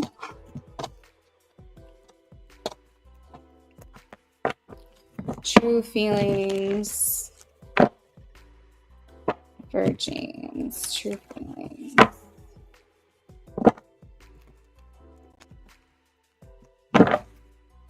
True feelings. She wants her independence from you, James. I don't think she wants to talk to you, to be honest. I think what she's saying is, like, her feelings are, it's so crazy to me that he thinks I don't care. That he thinks that, like, I don't have any feelings, that he thinks I don't have any emotions. If I didn't give a fuck, I wouldn't even respond to him. If I didn't give a fuck, I wouldn't even like unblock him after blocking him. I would not continue to entertain this conversation if I didn't care. And I was trying, this is like, I'm channeling her. She's like, and I was trying to get us to a point where it didn't get to the point that it did. I was trying to diffuse the situation. He kept going and he kept going and he kept going and he wouldn't stop. And If I didn't care, I would just let him. I wouldn't even walk away. I wouldn't even say like, I'm done here. Go to sleep. Like, let's be done here. I wouldn't have said all that stuff if I didn't give a shit. Clearly I care, because if I didn't care, I would just ghost him. I would literally never talk to this person ever again. Obviously, I do care. But the thing is that I can't continue to expose myself to this situation over and over and over and over again, because it's not giving him the result that he's looking for with me. And like, I want a connection with him to the capacity that it's been at, and he wants something more than that. And I don't know how to compromise. And I feel like he's either going to continue to feel used, or I'm going to continue to feel pressure. And like, this isn't fair to either one of us. So what do we do? What do we do in this situation? I don't know. But I just disdain, like, not disdain, I detest, I resent that he is not. And I feel her heat. Like, literally, I was like wrapped up in a blanket, by the way, and I literally just threw the blanket off of me just now, because I feel like I'm really channeling her, and I feel like she's getting hot. She's like, I resent the fact that he says that I don't have feelings. I resent the fact that he says that I don't care. Like, that's bullshit. That's not real. That's not true. If I didn't give a shit, I just wouldn't talk to him. And so like, it's frustrating for her, because she feels like she's being misunderstood. And again, as I say these things to you, James, you're curious about Patty's feelings. I am not, as your reader, saying this is right or this is wrong, or I'm on your side or her side or whatever. I'm just trying to tell you like insight into what she's thinking or what she's feeling. And she's really just trying to like look at this very objectively. She's trying not to let this hurt her feelings, truth be told. I think she's just trying to say, you know what, he was mad. Like, I feel almost like she's making excuses for how you were acting, right? Like recently with her, whether you guys have continued communication or not, she's just trying to like say, okay, he was mad, he was in the moment. Like, she's trying to find reasons to allow for like grace, I guess. But at the same time, she can't help but feel a certain type of way because of the things that you said. And she's just kind of like, wow, like this is crazy. I cannot believe that this is where we have gotten. And I feel like from her perspective, she also feels like she's been very, very clear with you about how she feels. Like, she feels like she couldn't have been more clear. And I understand that that's not based in fact for you, but that's what she feels like. She feels like she's tried to be as clear as she could. And I think that, you know, there are parts of her that might have toyed with things, might have like thrown out a bone every once in a while. And I think it's because it's how she was actually feeling in that moment. And I don't think she was trying to like play with you or like lead you on or whatever. But I think that she wasn't being careful enough with you, how you would react to that and how that would make you feel. So for example, telling you she has feelings for you, I think she was honest in that. I do. But I don't think she was careful enough and fragile enough with how that would affect you by her saying that. She didn't think about the consequences of where a comment like that could lead, how that could make you feel, and what that would make you think is happening or developing between you. She wasn't cautious enough. She wasn't careful enough with your heart in those circumstances. You would have been better off if she never said things like that. You would have been better off if she never gave you like those nuggets, those little bones or whatever. Like, you would have just been like, I would rather you just like keep that shit to yourself. Because if you aren't going to do anything with that, then that's just hurting me. And I feel like for her, she feels like she was being honest in those moments, but she though was not being careful enough with what those words, how that could affect you. And I do believe that. So that's how she's feeling right now. Let's take a look at the purpose of you guys incarnating together. What is the purpose of them incarnating together?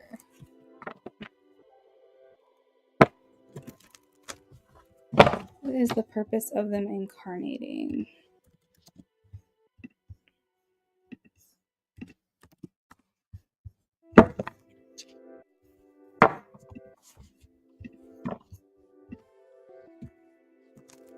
What's the purpose of them incarnating together?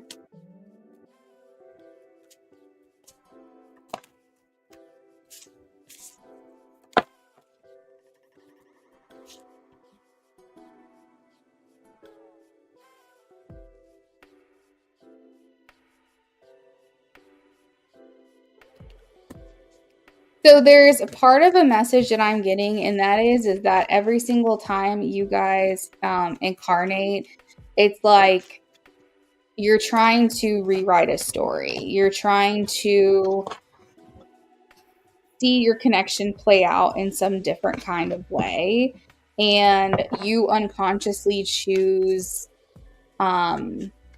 like whether or not that is going to happen in that lifetime, because maybe you feel if there's a greater lesson that you have to experience or that you have to learn first before that can happen, and that continues to be the block between you guys, because it almost feels like your happiness is on the other side of this complication. That's what it always feels like to me, is it's like there's something on the other side. And it feels like to me that every single time you guys come here, that every single time you guys reincarnate together, which I'm actually getting a message, you guys don't always reincarnate together, by the way. You've had a lot of lifetimes together, but I don't think you guys have always incarnated. Like, I feel like she has had some individual lifetimes, and so have you. But you guys like touch base or something every single time.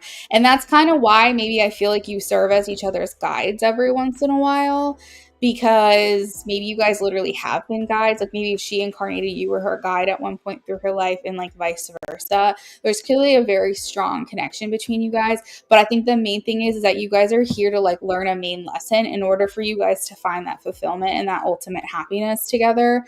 The issue is that you guys struggle with getting there. You guys struggle with like figuring that lesson out. And I do know that in past readings, I told you guys what the lessons are here in this connection. And I don't really feel like that's changed. I don't think you're going to have a new lesson every single time I do a reading for you. But I do feel like it's the main desire to incarnate together is to rewrite your story, because I don't think there's been a single lifetime that you guys have had together where things end well. I don't think that I think there's always been some type of complication. I don't necessarily think that you guys haven't like been together intimately in other lifetimes, and I don't necessarily think that. I think that's very possible. Like there was always something blocking you guys from feeling that ultimate happiness, that feeling that you guys can be together without restriction, and you don't have to worry about anything else. You guys can just enjoy your life together and live happily ever after. You guys have never got to experience that. There is always something that gets in your way, and so you guys constantly feel like we need to find another time to incarnate together where we can have that happily ever after. And I think that when you come to this planet, you guys forget that that was the plan. And I think that that's what the challenge is here in this connection between the two of you, is that you're supposed to remember. You're supposed to have like this aha moment where you're like, oh my God, it all makes sense. I remember now. And I just think that sometimes we incarnate and we forget. We have that soulful amnesia, and we succumb to our lives and our livelihoods and our struggles and our troubles, hardships, whatever, and we just forget. We just do. And I think the hard part about you and her connection is that some lifetimes she remembers and you don't, and then sometimes you do and she doesn't, and then sometimes you both don't. So I think that it's always this desire, and it's like every single time you guys hit that point where like you've done with that lifetime, you've passed on, you've met up again in the energetic realm, and you guys are both like, what the hell was that? Why didn't you figure it out? Why didn't I figure it out? And then you're like, let's try again. And then, because that's the thing, is that you guys want to live that happily ever after. You guys want to be, so you touch base again, you're like, shit, I didn't remember. And then you're like, all right, let's try again. So I feel Like, that's basically what the main purpose is. And it doesn't mean you're meant to be together in every single lifetime. It just means that that is your ultimate desire. And that's what you want to experience. And that's what you're trying to experience. So the reason why I think it's hard is because for whatever has happened, like, you guys always have to learn this like crazy lesson first. And it's like you both have to work towards this as a team. It's like you have part of the puzzle piece and she is part of the puzzle piece. And that's the way it goes. So James, that's what I have for you. I feel like when I tell you this, you're going to say, I feel that. I think you're going to say, I feel it in my bones. Like, I just know what you're saying is the truth, because it's just going to resonate so strongly. So that's what I have for you, James. Let me do Smiley's really quickly. All right, Smiley, we have you down for, oh, Smiley's here. Smiley, we have you down for any reading. So let me pull a couple cards for you. You said, should you be worried about your person stepping out on you? Should you be worried about your person stepping out on you? Oh, and just a reminder, all lists are closed, guys. After Smiley, I am going to be signing off. I got to take a call in about 10 minutes, so I got to get going. All right. Should she be worried about her person stepping out on her?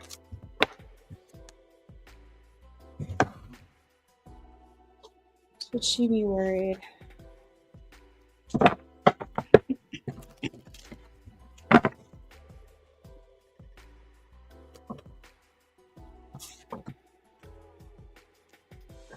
Should she be worried? What are his true intentions? What are his true intentions? I feel like your person's trying to meet you where you're at. I feel like they want to build a life with you.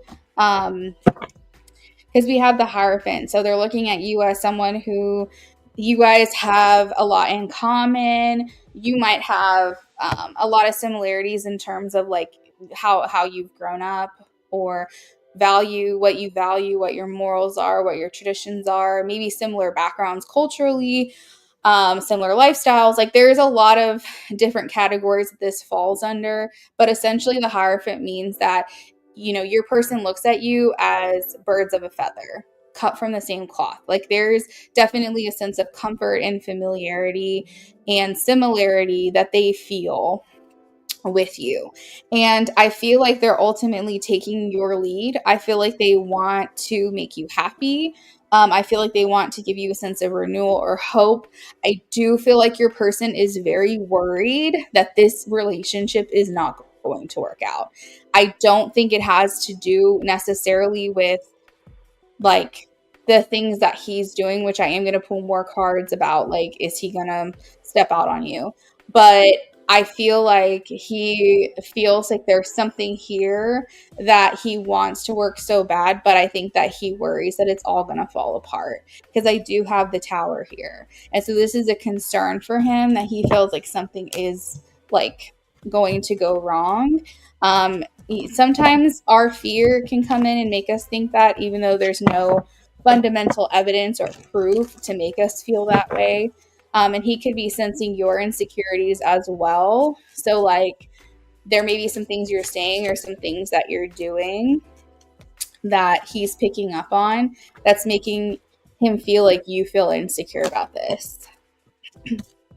All right, let's see. Should she be worried about her person stepping out on her? Should she be worried? So what they're showing me is that this would be a self-fulfilling prophecy. This is not something that he's going to go do on his own.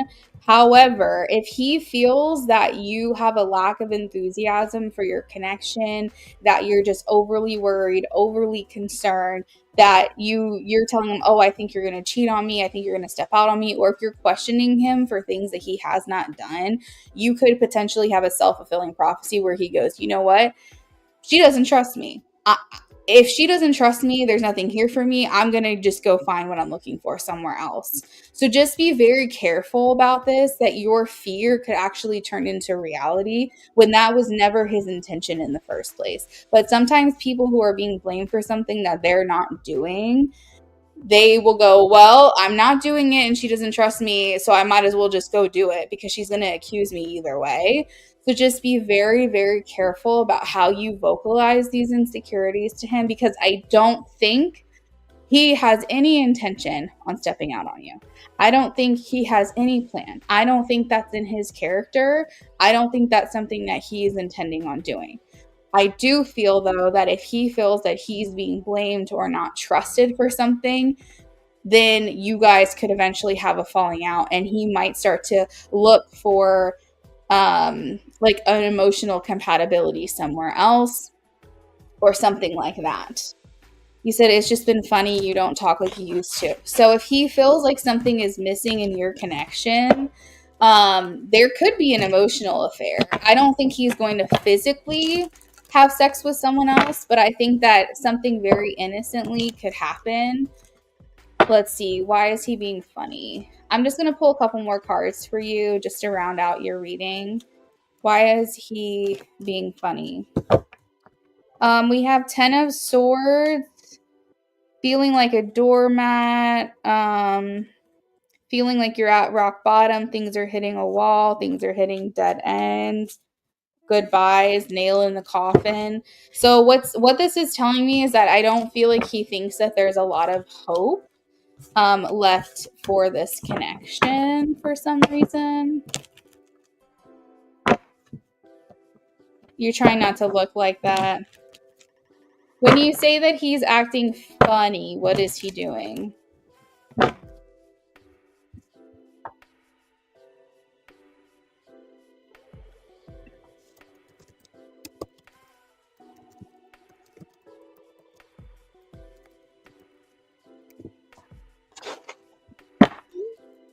Good. I'm glad that you're not saying much.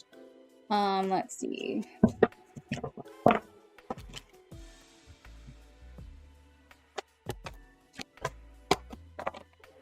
All right. So what? Oh, good. Okay, that's good. So when you said he's being funny, he said he just asked for you guys to move in together. There's something here. I don't know if maybe he feels like this is a Hail Mary pass. Like he's going, you know what? Like maybe this will solve our issues. What I will say, Smiley, is I feel like he feels you don't trust him. And I think that what he's thinking is if we move in together, I can be very transparent with her, and she can see what I'm doing every single day.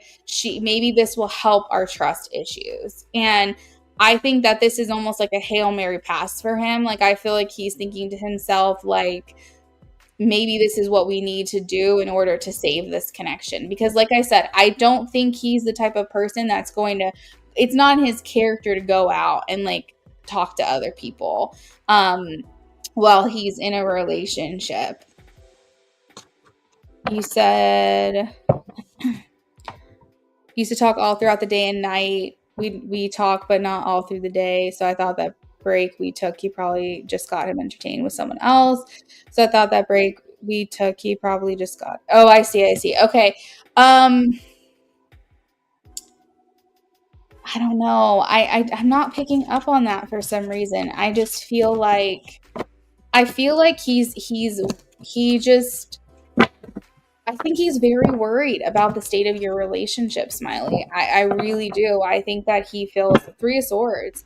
I feel like he is just very concerned about what's going to happen here. I think that he's losing like not motivation. He's losing, what's the word when like things are momentum? That's what it is. He's losing momentum in this connection. He's feeling kind of at a loss right now as to what to do. And I think he's very worried that you guys are not going to make it.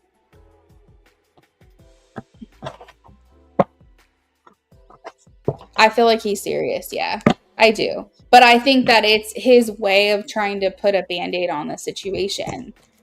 because I think that he's thinking, oh, if moving in together could solve this problem and that problem and make things a little bit easier for us, then maybe we will have a better relationship. I think that he thinks that this is the, what do you call it? Like, I feel like he thinks this is, I don't know another word for Hail Mary. Like, I feel like he's thinking this is like the last resort, the last hope, like to make this work between you guys. And I think he is serious with that offer, okay? I don't think he would just say that just to say that. I think he is serious about it. But that doesn't go without him being very concerned about the state of your relationship at the same time.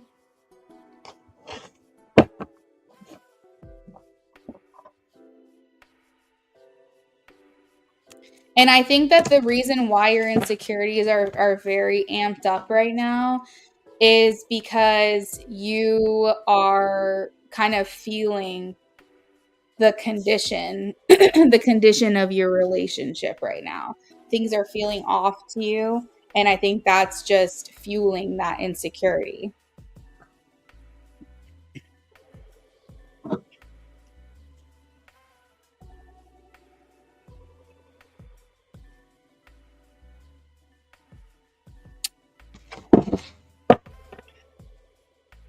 I think you I think you should be worried about the state of your relationship, and I think that you guys need to find like useful solutions to your problems. And I think that if there's anything you can do to I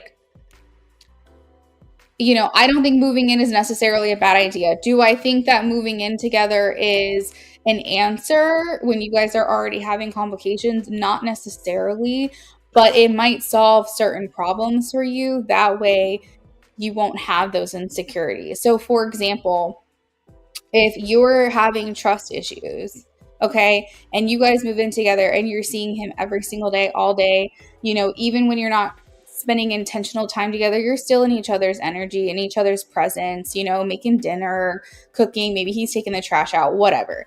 I feel like that could help with the feelings of insecurity because you're like, this is my man and we're together. Like, we're living together, we're building a life together. I think that could help things simmer down for you.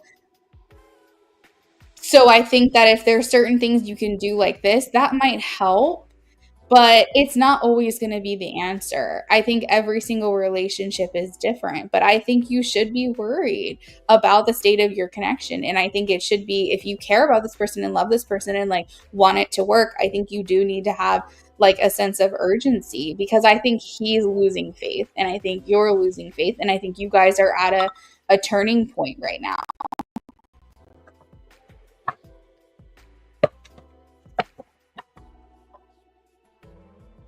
Yeah, and I think, Smiley, you need to get a little more comfortable with speaking your truth as well. And I'm not trying to be contradictory, because I do know that earlier I said be careful what you say to him. Like, don't show your insecurities. But there is a way to communicate your needs without coming across insecure. So that's what I'm trying to say. I think you need to communicate those, if you guys are planning on moving together, okay, let's talk more about this. Let's figure this out. Or are you planning on moving in with him? Is he planning on moving in with you? Are you guys going to get a new place?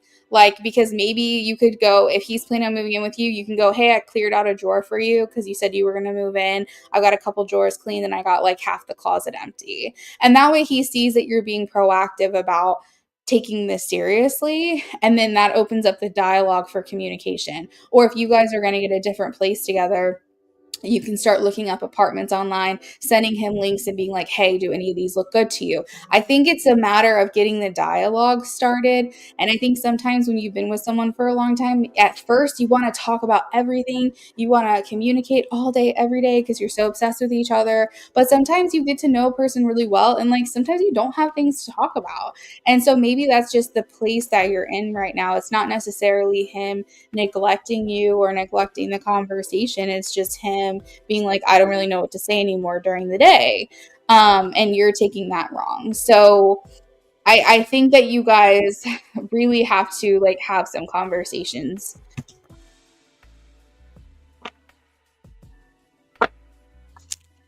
Well, Smiley, I've already spent about 15 minutes on your reading and it was a mini.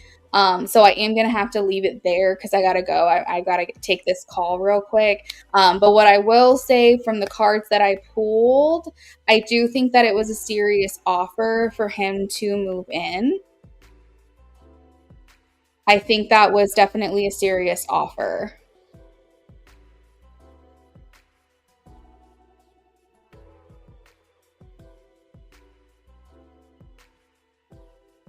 Makes sense. Yeah, I think that he truly cares about your connection because if you go back to the beginning of the reading, he was talking about how you're very compatible. The Hierophant was showing up. He was saying he wanted to restore your faith in relationships, that he feels like you guys have a lot in common, but he's just very worried about the state of your relationship. So maybe go back to the beginning of this reading. It might like answer some things for you if like maybe because I know sometimes when you do readings, like sometimes you can like hear certain aspects of the reading, but then you got to go back and like listen to the parts that you missed while you were thinking about the things I was saying. So if you might want to go back just to see if there was anything you missed, but I feel like in a nutshell, he cares for you. He really had a lot of hope for this relationship. And I still think that there's parts of him that want to make this work. I think that it was a serious offer for him to move in with you. But I do think that he's worried about your relationship right now. And he feels it's very fragile. And that you guys just really need to find ways to constructively work together to try to build this back better. But you're very welcome, Smiley. I hope you have a great night. I'm going to go ahead and sign off. Everyone else, thank you for being here. I hope you have a lovely rest of your night.